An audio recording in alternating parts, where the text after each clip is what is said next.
Hi there, welcome to the archives. So this episode is a difficult one for me. It's also a little bit of a longer one. It's called Women, King, and Ashanti History. So disclaimer, I get my dates and times and stuff wrong sometimes because I'm really bad with dates overall. But it's especially tragic when we're talking about history and literal dates. So I want to be mindful of that. If there's any dates here that are inaccurate, please feel free to let me know. If there's anything here that is not correct, I'm open to being told about it. What happens sometimes is I will write something right, but then when I'm speaking it, I'll say the wrong thing. So, for example, in a previous post that I did, instead of saying women king, I said women film, right? So on paper, I had written women king, but when I was speaking and doing the audio, I said women film. And so sometimes I'll have something written right, but communicating it will be wrong. And that's more so because of my own neurodiversity and how my brain works sometimes and when I'm reading it. So I wanted to note that because otherwise it'll come off as a wrong message or misinformation, although that can happen too. I also wanted to be very clear about who I'm speaking about when I get into the conversation around narcissism, especially around the Ashanti community, past and present. I'm speaking about the so-called Ashanti royalty, elites, and those in positions of power who use their power for violence. I am critiquing myself and my family and those in positions like us. Okay, I am not speaking about. First, let me talk about who I am speaking to. I am speaking to the kings, those like in Women King, who ruled with an element of arrogance that assumed that certain tribes were beneath them, or that people from their own tribes were of a lower class, thinking of like staff or servants beneath them. This is who I'm talking about. I'm talking about the Black Akan, specifically the Ashanti elites here. Okay, I'm not speaking about all Ashanti people. I'm definitely not talking about those who have little to no power.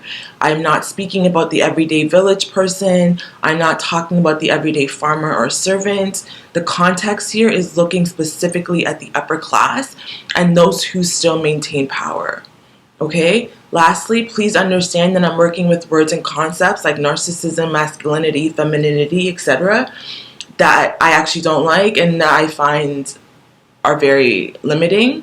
They are English words and they're coming from a very particular context that isn't actually to be applied or compared to our own context. There's nothing revolutionary about speaking about African people while still centering whiteness and white themes that only make us look bad. I get it. Trust me, I do. It's counterintuitive to an extent. However, I still do anyways because I think it's important to address the nature of power and violence in my community from a Western lens, because I want to be able to put these people in positions of power, the Ashanti elites, Black male elites, I want to be able to put it next to whiteness to show how we are moving, like that how we are moving isn't very much, to show that how we are moving is very much like white European men. Okay, so it's very intentional what I'm doing here. There is an agenda, and the agenda is to say, look at us. We have to talk about power in our communities. We have to talk about how we dominate others, because these are the parallels. In the West, they say Western psychology uses the term narcissism. It's not a term that is ours, but I want to use that to say these are some of the concepts that come out of narcissism. It's mostly it's about power, it's about domination. I want us to look at that. And obviously this is an homogenizing and an overgeneralization here. If that's not obvious to you, it's obvious to me that that's what I'm doing. Like, I know what I'm doing here. It's definitely homogenizing and essentialism. However, that's kind of where I'm coming from, because at the root of narcissism is white supremacy.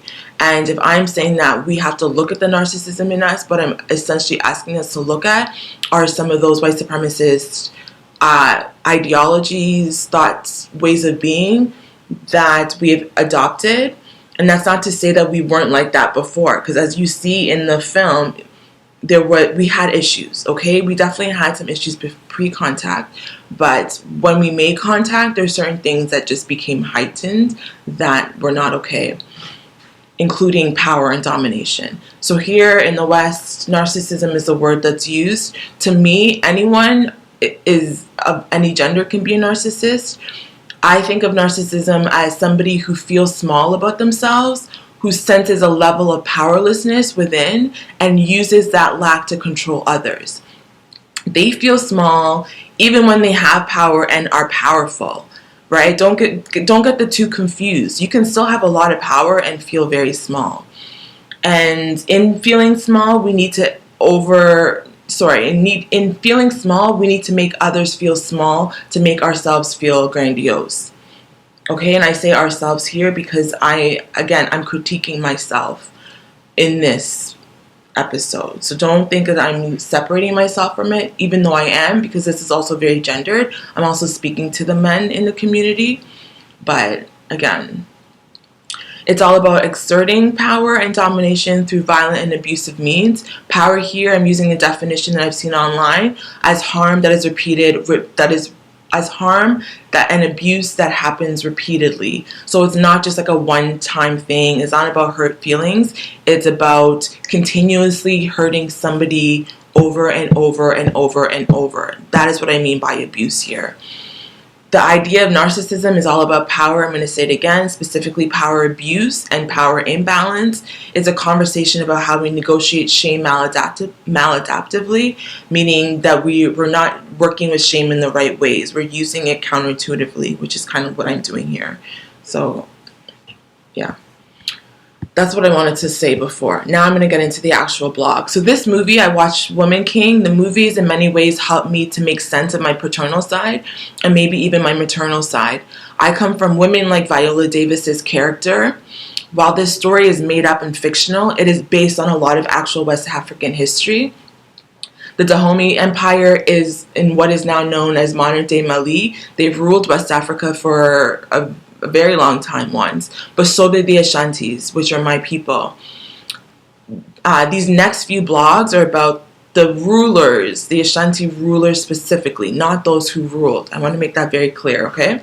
So the Portuguese were the first Europeans to arrive in what we call Ghana, and they came in 1471.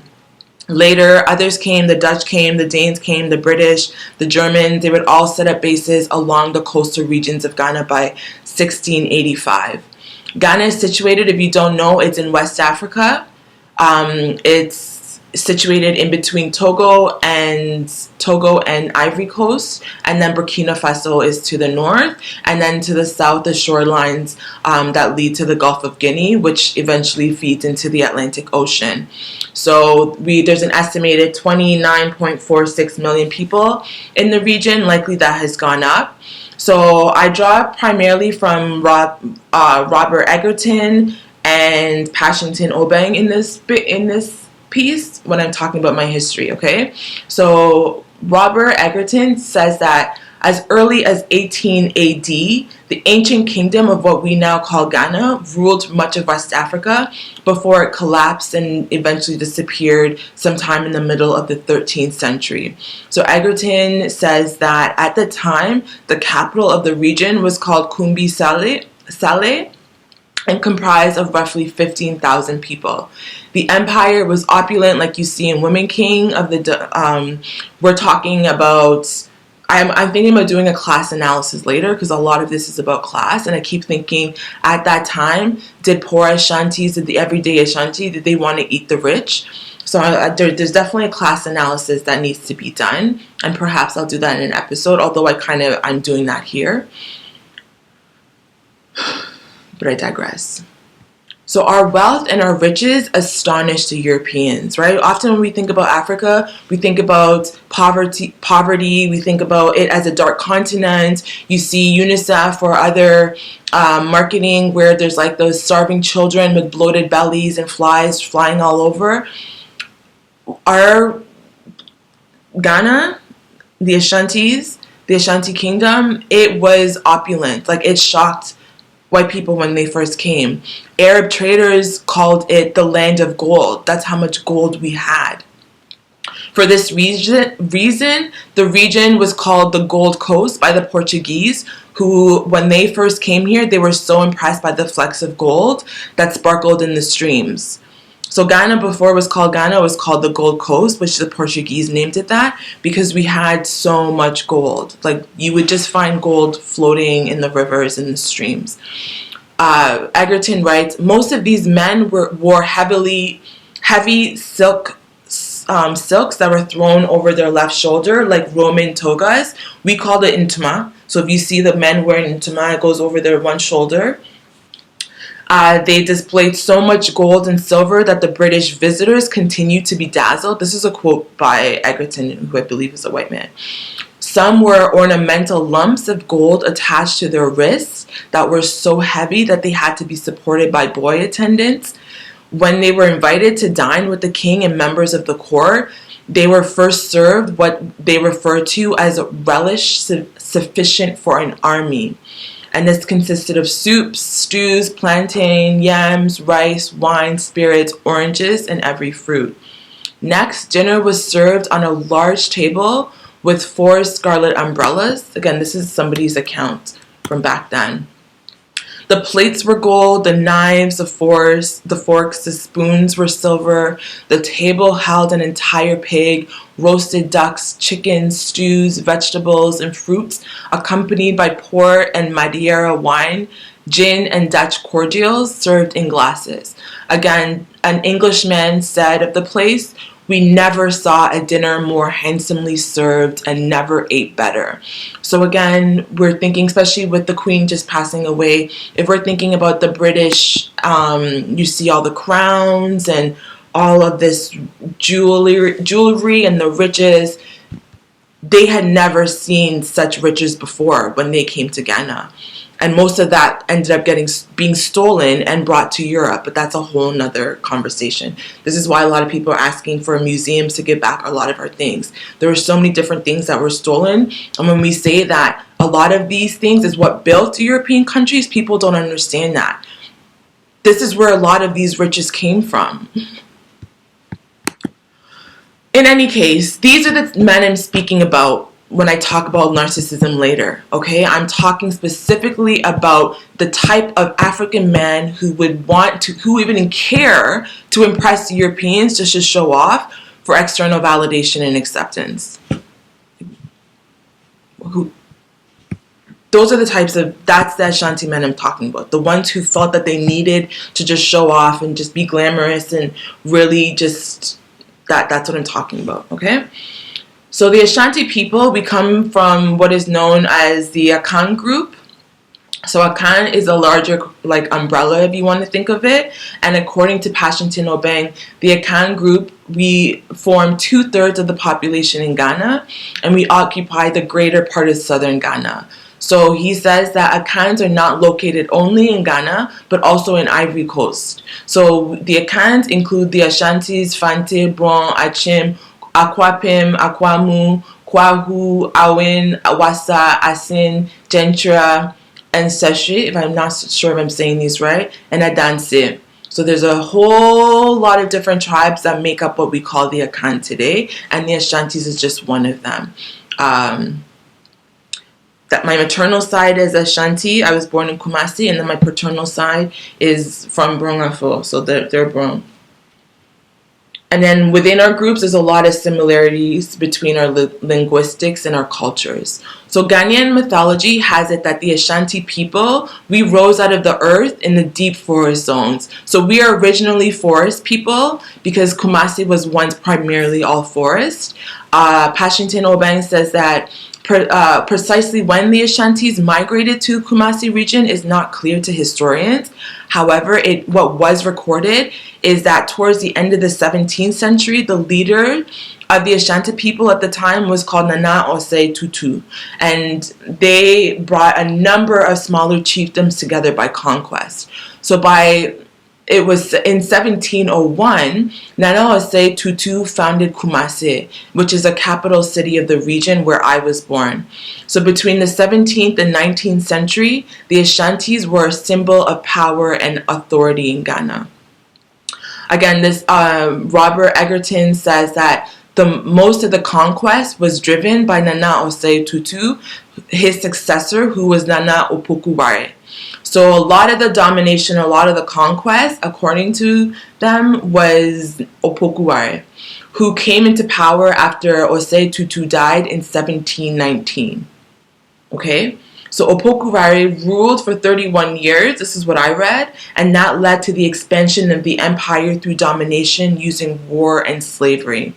So the Ashanti rulers believed at the time that, this is a quote, human sacrifice was necessary measure for the maintenance of law and domestic slavery.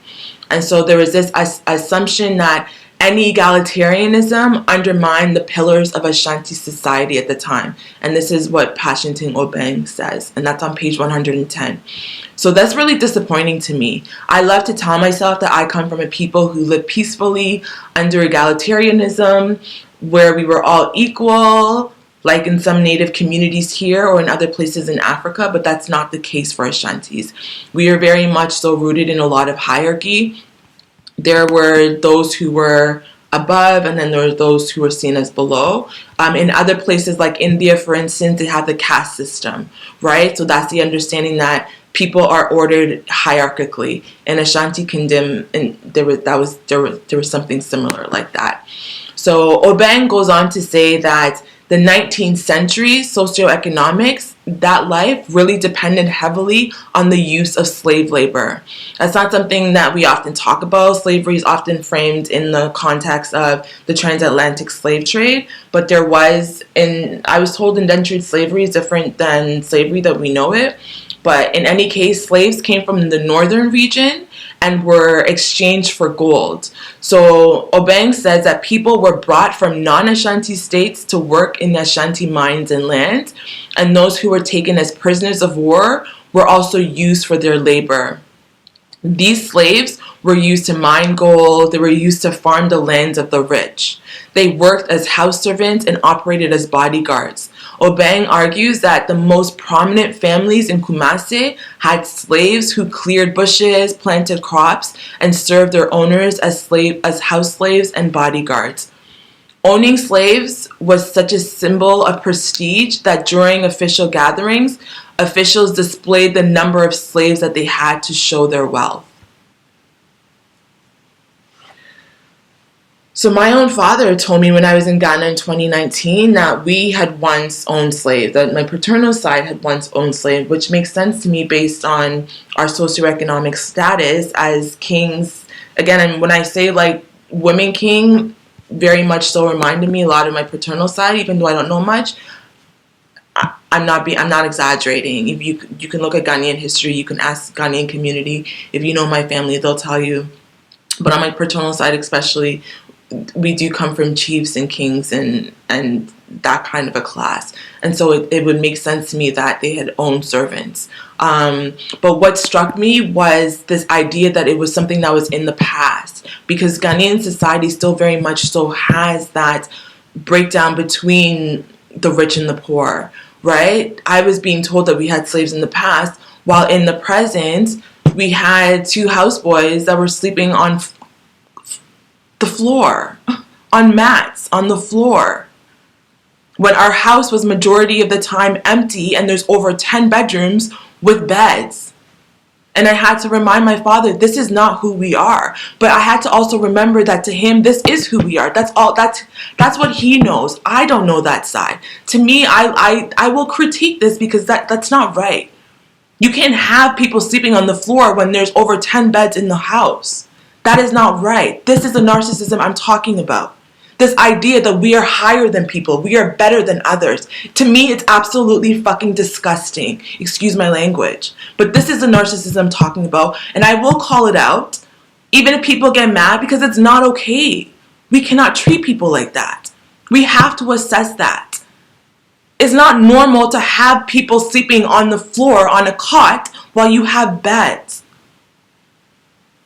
And then we're going to critique the white man? No, you're moving like a white man in that case. You are one and the same, and we have to call it out. Ooh, I get heated. It's not okay, regardless of who does it, where. And again, I know in other places, there's Arabs, India, like there are places where there are hierarchies, and class is very much who rules is a huge thing. And it's weird because I come from that class and I'm calling that out. But because I live both realities, I know what it's like to go places and sleep on the floor. I know what it's like to be a broke student. I might come from a wealthy family, but I don't have and feel the privileges in that particular way. And so Ghanaian elites today still hire outside help. We still have servants. They're called house girls or house boys. The very language illustrates a paternalism and superiority that is very routine to cultures of narcissism. It reveals a sense of grandiosity that fuels subjugation. Many of these laborers are low-income individuals from small villages, typically from other tribes. It is not uncommon that Ashanti people believe ourselves to be more superior than others. Again, my father's not even Ashanti, he's Brung. So I think it's just Akans in general think that we're very superior. I'm focusing specifically on the Ashanti because that's what I can speak from. I was born in Kumasi, that's all I can speak of. Although I'm also calling out BA. While tribalism is less of an issue now than it was in the past, because in the past there were conflicts, there were civil wars, there is much more Ghanaian unity now. I think our generations are starting to break free from some of that tribalism. There is more of a national identity. And the Golden Stool, for instance, is an example of that unity between tribes. And I don't know why or how the Golden Stool ended up in Woman King. Like that's a very... Yeah, I don't know why you guys had the Golden Stool there, because that's our thing. But anyways... So Obeng shares that during the 1600s, a golden stool was a symbol of unity, what we call Nkambom. Nkambom. What am I saying, right? Yinya Nkambom. Nkambom. So it's like unity, togetherness, right? So this represented the national spirit, which cut across local loyalties, and it linked a lot of us together through a mystical bond. So Obeng writes, and this is a quote, At a gathering of chiefs in Kumasi on a Friday, Akomfonoche conjured the golden stool from the sky. With darkness and thunder and in thick cloud of white dust, a wooden stool adorned with gold floated to the earth and landed on Osoi Tutu's knees. Akomfonoche declared that the soul of the Ashanti nation, its strength and bravery depended on the safety of the stool. So the golden stool is very much, we hold that in high regard. It's provided as a collective identity since about 1832 when Osei Akoto, the ruler at the time, so the golden stool was a sign of unity, but then in 1832, what I read is that Nana Osei Akoto, he broke the Nkambom. He broke the unity by declaring war on other tribes, and that resulted in a civil war. One of my uncles, he published his PhD thesis on Ghana, and I have it. I started reading it, and like I'm struggling with reading, but I have to go back and read that because he really gets into the history of Ghana pre-contact and then post-contact as well too. But these are the histories. These are a little bit of the histories. There was war, there was civil wars, there was enslavement of people, selling people, using people for labor. And again, that was not capitalism at that time, but these are some of the ways in which in exchange was actually harmful for a lot of people. And people can argue that it was necessary, right? Who's going to work the land? Who's going to get the gold? We always had that argument. Somebody's got to do it. Okay. As a people, we ruled much of the region for centuries. Ashanti domination and exploitation has worked in our favor. If I'm being honest, it has worked in our favor. So if some of us get ahead in life now, it's also because we got a head start. That's also called privilege. That we should continue to seek to exploit others means that, in a sense, we've normalized an aspect of domination and power. No one really wants to talk about this history because it makes us look bad. And I get it. This is a hard conversation for me. This is a really hard topic. The Women King blogs, I'm usually not. I usually don't care when I post things because I say what you will. But I'm actually nervous to post these because I know that somewhere is not going to be happy. The Ghanaians don't like when I have these conversations. It drives a lot of, they'll say it's division and negative, but we have to talk about the negative. You can't just pretend it's not there. Avoiding the bad doesn't make the bad go away. If anything, it makes it grow deeper.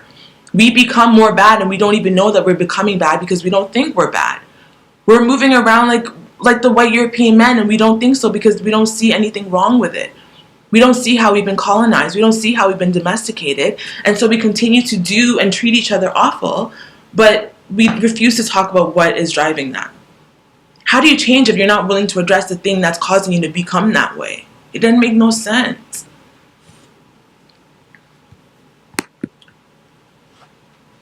So I can't be that way. You have a lot of, most white people refuse to look at their histories that are awful. In conservative America right now, people are literally creating bans to ban these histories from being talked about so they never have to face these things. I don't ever want to be like that. I don't ever want to be that person who's let's create a ban so we can hide our history because it doesn't make us look good. But also suppressing me from talking about this, you look like that person. I don't want to be like that conservative. Or anybody who says that we're gonna just brush the truth under the table, put it under the carpet because it makes us look bad. We're not gonna talk about it. We have to talk about it. Because that wasn't okay. And I often feel a lot of tension when I talk to some Caribbean women or Black American women around that displacement. I'm thinking here of, I had to turn this off, historians. Alexis calling dumb sort about visiting Ghana. Oh, the historian. Starts with an S. Sadia Hartman. There are folks who talk about these kind of relations between continental Africans and diasporic folks and all of that. So that's what I was thinking. It did make me really proud to see that it was the women who were trying, as always, to get us on track. And we were up against our own. And that was the men, again, always throwing us under the bus, leaving us out to dry, literally selling us to those across the pond because ego, arrogance, power, greed. No fucking narcissists. I don't ever want to be that person who denies factual truth or reality because it's too painful to look at. My last blog talked about what happens when we don't look at something because it's too painful to look at. I literally just blogged about that. Right? Because it's too shameful to look at. We can control that. Shame is just an emotion. It will pass. The pain will move to where it needs to move, even if that's just in our bodies and turns out as an illness that we have to tend to in the physical. But we have to face these histories. It's not fun. It's messy. It's complicated. It's painful. It's shameful. That's not to say that we don't have a lot to be proud of. We are an amazing group of people. Have you ever met Ashanti people or Ghanaians in general? We are incredibly phenomenal. Okay, we've done a lot of good. We were the first Black sub-Saharan African country to gain our independence from the British because we said no more. That's not not in our house. We have so much to be proud of. I'm a proud Ghanaian. I'm very proud to be Asante. 100%. That's part of the narcissism. It's like, do you know who we are? What are you talking about? You can't talk to us. You cannot talk to us. Like, we get real arrogant. We get real arrogant because, like, do you know who we are? We know who we are. We're not small people. Like, we're large. But that doesn't mean you overtake other people and oppress them. You can do both. We can be confident without having to put others down. And that's the element that becomes tricky. That's the really messed up part. Where we feel like to be more large, we have to make others small. And I'm going to get into that in the next blog, which I want to say that as a proud Ghanaian, as a proud Ashanti, I'm no longer afraid or ashamed to claim all the parts of us in our history, including the bad parts. Right? I would rather be a model for others on how to face and have these difficult conversations because all of us have to do it. This is truth and reconciliation. This is what truth and reconciliation looks like for me as somebody who historically has come from peoples who had a lot of power in Ghana. Right? If we're asking white European settlers to call out their histories, even though they didn't live. No, I didn't live in the 1400s. I didn't live in the 17th century. I wasn't born until 1985. This has nothing to do with me. I can't claim responsibility for this. But I do have a certain level of responsibility. And this is what we're asking a lot of white communities to do. Talk to your family. Look at your history. Face the awful shit that you guys did and how you treated other people and fix that, heal that, apologize, say you're sorry, give people their land back, pay them what you owe them, reparations, compensate them. We have to talk about this. And so this is what it looks like in a Ghanaian culture within our Ghanaian community. Of course, the British have a lot and they owe us. The Portuguese have a lot that they owe us. But I think sometimes we also forget that they came back. And it wasn't just the Portuguese that came back and in numbers. They all came for us. The Italians came for us. The Germans came for us. The British came for us. The Danes, the Belgians. You have to understand that they came back and we were outnumbered. And they took over us too. They enslaved us in a completely different way, those same. They sent us off to schools to learn about their cultures. Anyways, colonialism. It goes hand in hand with slavery. You guys need to have your own conversations and have your people come do right by us. In the meantime, I'm going to have a conversation with my own community. I don't care how much you guys drag me up and down. I don't care how much you isolate me. I don't care how much you smear my name. I don't care how much you try to destroy me. We have to have this conversation. And if it kills me, then I'm going to continue to have this. There are costs that comes with telling the truth, and I completely understand that. So be it. Until next time, in solidarity. There are two things that I wanted to say to add to this blog. The first was I don't think it's insulting, but it hurts. I think sometimes when I meet some people who, and rightfully so, how to say this?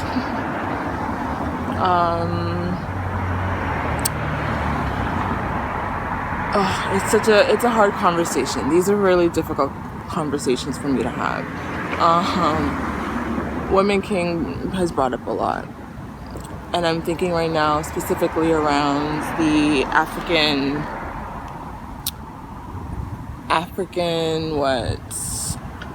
continental Africans and diasporic folk, people in Abrochi, that's what we call it. Omo Abrochi. But they didn't get there because of migration, because they chose to. Like, some of us ended up in places like Canada, but that was, I don't know if all of us can say it was necessarily by choice, because again, that's a Kanye West problematics, right? I mean, my parents chose to come to Toronto, Canada, But did they choose to? I don't know. I don't think any immigrant really chooses to leave home if they don't have to. So there isn't a choice in that sense, but there is that choice if we're talking about privilege, right? Because not everybody has the privilege to migrate and get a permanent residency card or a work permit. Some people, they are forced to migrate because they are asylum seekers or refugees, people who were displaced or stolen, or in some cases sold away. And I'm focusing right now on the sold away piece. We know the other pieces. We know they were stolen. Yes, I talk about colonialism. I definitely, absolutely go hard on white European colonizer culture, colonialism, white supremacy, and also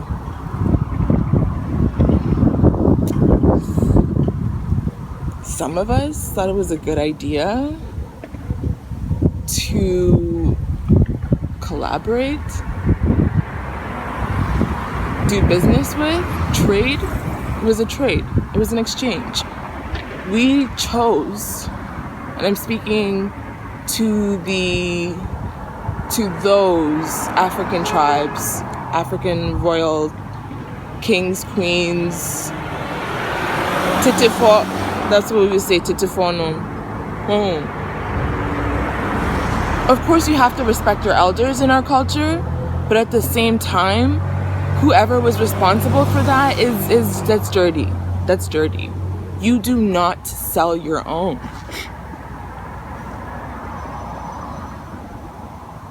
But some people do. There are women in Octavia Butler's novel, Zara's mother sold her to a man for sex, for money. That's human trafficking we're talking about. That comes later. I'm talking right now about when we encountered the Europeans and we were doing trades with them and got so greedy to the point where we were like, oh, forget about the palm oil. Let's sell our brother over there. What story is that? Joseph and the color-coded dreams? Joseph? That's some Joseph. Like, what? Why would you sell your own sibling? Your own mother, your father, your son, your daughter? But like at the same time, if you see the way that I get treated in my family, it makes sense. They don't care. They really don't. And so, like, there's no empathy. There's a lack of empathy. Like, Africans, we struggle even in a family unit to have unity, some of us. And those that I'm talking to specifically, the elites, and koye, because the things that we do to people, the things that we do to ourselves, and yet, intimeka na ye di matem. Di matem. Nokrani de munim se meka. Enye ma mekra meka.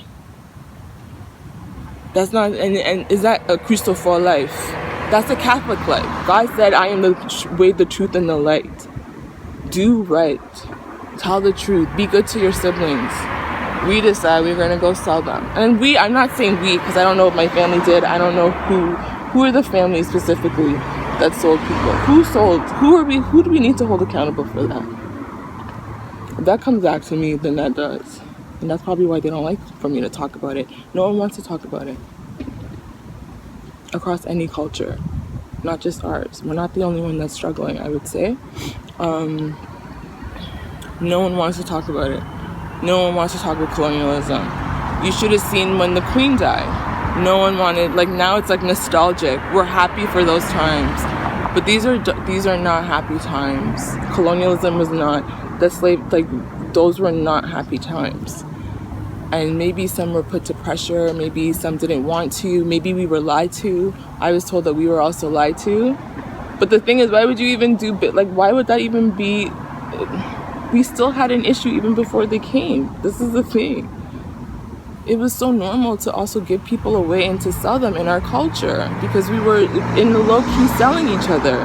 This is a historical piece where, like, that was also normal to us as Africans because we would throw the other tribes that we thought were lesser under the bus. So if you already think that you as an African nation, like the Dahomey, like the Ashantis, if you are a king and you're ruling that empire and you see people as beneath you and below you, and you're capturing other slaves from other places, and they're doing your dirty work and you're buying and selling them already, what is it to sell them to the white man? And they sold our siblings and our king to the white man, and then they got taken across, and now beautiful cultures of the diaspora. Beautiful, beautiful cultures. Black American community, they're doing great things, like all over. If you look at the African diaspora, if you see what Black people are doing globally, magic. We survived. They made it. They made it. And they more than made it. They're killing it. Do you understand? They're absolutely just taking over, doing the most, gaining back what was taken from them. They are coming for all. You guys owe them. Give them what you owe them. If you paid back all of these people that lost, that's why they don't talk about reparations. That's why the Pope he just came back to Canada to say sorry. You think they know how much money they have to put out? That's a lot of money. That's a lot of stolen goods, including human property, my nigga. It's awful. And so we don't want to talk about it, but I hope that they know that some of us fought. Some of us fought for you to stay. We didn't want you to be sold. The men don't listen to us. Bye.